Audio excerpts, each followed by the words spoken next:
Hello जय हिंद साथियों, आप लोग कैसे हैं और कैसे चल रही पढ़ाई? वो बच्चे होंगे और पढ़ाई भी और अच्छे से चल रही होगी। आज मैं बात करूंगी यूपीएसआई मैथ तैयारी कैसे टेस्ट की, कैसे कौन से टॉपिक से कितने सवाल आते हैं। अगर 2025 की तैयारी कर रहे हैं तो मैथ में कमज़ोर हैं और आज का वीडियो आपके लिए रामबाण हो सकता है। तो आज हम जानेंगे टॉपिक वाइज तैयारी कैसे करें, कौन से सब्जेक्ट से कितने सवाल आते हैं और कैसे समय पूरा सिस्टम सब बताएंगे। तो चलते हैं। मैंने अपने दीवार पर, आप लोग बीच पीछे देख सकते हैं, उस पर सिलेबस चिपका रखा है, तो मैं आपको बता देती हूँ। चलो दिखाती हूँ। संख्या पद्धति, इसमें 17 में 2 सवाल आए थे, 21 में 2 सवाल आए। महत्व एवं लघुत्तम, इसमें 3 17 में आए थे और 1 सवाल 2021 में आया था। सरलीकरण, इसमें 3 सवाल दोनों 17 में भी 21 में आए। अनुपात समानुपात मिश्रण, 17 में 3 और 21 में 2 सवाल आए। साझेदारी आयु औसत, इसमें 17 में भी 1 आया और 21 में भी 1 सवाल आया। औसत, इसमें 17 में भी 1 सवाल 2 सवाल आए और 21 में 1 सवाल आया। समय कार्य, 17 में 1 सवाल और 21 में 2 सवाल। नल और टंकी, 17 में 1 सवाल और 21 में भी 1 सवाल। समय दूरी, रेलगाड़ी और नाव और धारा, इसमें 5 से 17 में 5 सवाल आए और 21 में 3। प्रतिशत, इसमें 2 सवाल आए 21 में भी और 17 में भी। लाभ और हानि और छूट, इसमें से 17 में 4 सवाल आए और 21 में 3 सवाल आए। और फिर बात करते हैं साधारण व चक्रवृद्धि ब्याज के, इसमें 17 में 2 सवाल आए और 21 में 2। क्षेत्र मित्र,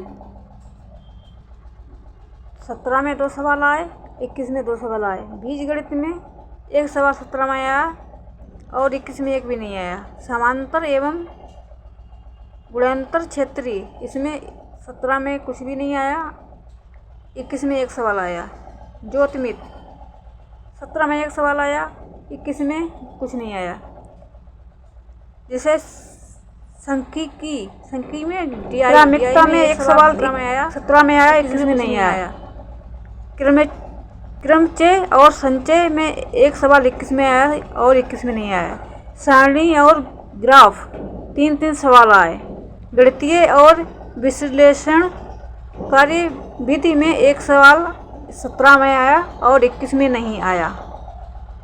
इतने सारे सवाल आए। मैंने पूरा आपको अपना सिलेबस दिखा दिया मैथ का, जो यूपीएसआई में आए हुए हैं पिछली परीक्षाओं में और आने वाले होंगे। सबसे ज़्यादा प्रश्न किसमें आया? लाभ और हानि, समय और दूरी और अनुपात समानुपात, ब्याज और DI से आए हैं। फिर वाइज तैयारी कैसे करें, अब हम बात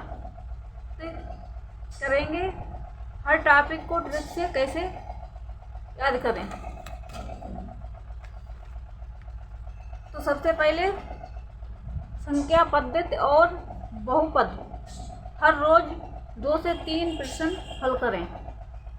पुराने प्रश्न पत्र देखें और माने प्रश्न पत्र देखें और बेसिक से शुरू करें। अनुपात समानुपात प्रतिशत, ये एक दूसरे से जुड़े टॉपिक हैं। जैसे रेशियो, फ्रैक्शन की तरह सोचें। लाभ और हानि, छूट, कॉस्ट प्राइस, सेलिंग प्राइस की परिभाषा याद करें। ट्रिक जैसे SP CP गुणे 1 प्लस प्रॉफिट या लॉस।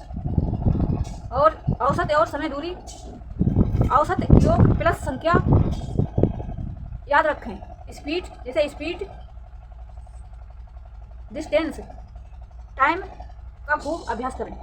साधारण और चक्रवृद्धि ब्याज, जैसे सिंपल इंटरेस्ट और SI, P गुणे T बराबर 100। कंपाउंड इंटरेस्ट की शॉर्टकट फार्मूला याद करें।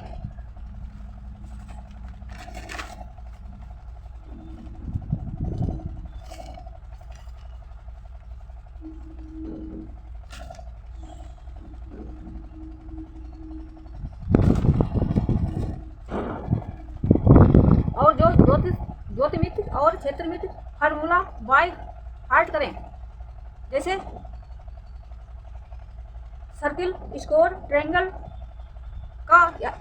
याद करें और साई की DI ग्राफ पढ़ना शुरू कीजिए।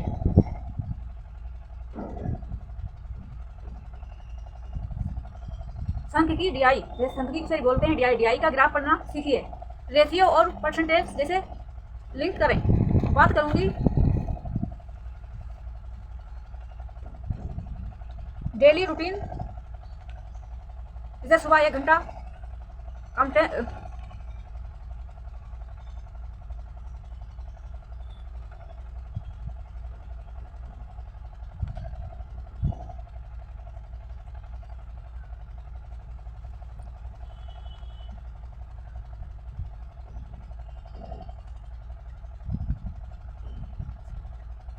जैसे सुबह 1 घंटा कंटेंट,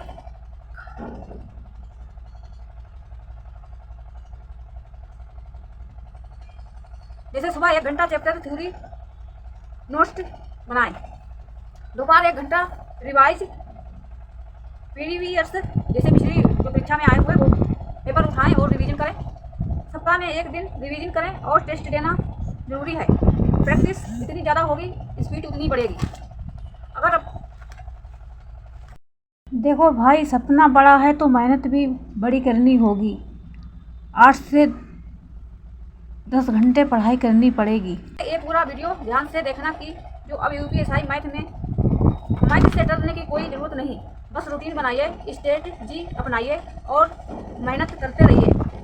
अगर आपने ये पूरा वीडियो ध्यान से देखा है तो अब UPSI मैथ से डरने की कोई ज़रूरत नहीं। बस रूटीन बनाइए और स्ट्रेटजी अपनाइए और मेहनत करते रहिए। अगर वीडियो अच्छा लगा हो तो लाइक करें, चैनल को सब्सक्राइब करें और दोस्तों को शेयर करें। मिलते हैं नेक्स्ट वीडियो में, तब तक के लिए जय हिंद, जय भारत, वंदे मातरम।